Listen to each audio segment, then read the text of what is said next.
Speaking of sponsors and stuff, I saw the wording you use, hanging up your Red Bull helmet.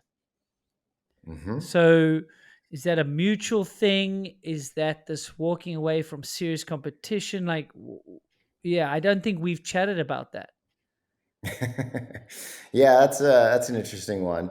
You know, it's funny how many people still say to me, "It's like, oh, happy retirement." It's like, whoa, whoa, whoa, whoa, whoa. Like, I'm not retiring from biking. I'm just retiring from Yeah, competing. You yeah, know, and then like hanging up my Red Bull helmet was another kind of like, oh, you really are retired. I'm like, no, I'm not retiring. Like, so for me, that was just like, um, a way to like step away from Red Bull on a good footing. I tried to use my words appropriately, but still some people got it confused.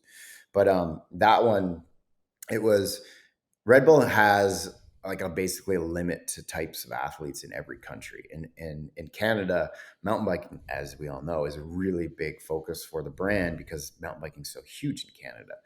And we have like I think it was like 5 or 6 athletes, which is way more than like any other country has. I think the states might have similar, but so basically they said we need to make some room. We got some young talent coming up. Like for instance, Jackson, he needed to have a helmet, and I was taking up space in that roster. Even though that I always thought that I would just be like a lifelong, ambassador of the brand, but I guess they're switching that program to basically just chopping it off and being like, okay, you're a friend of the family. You're not cut off from any events or anything like that, and we can do stuff with you in the future.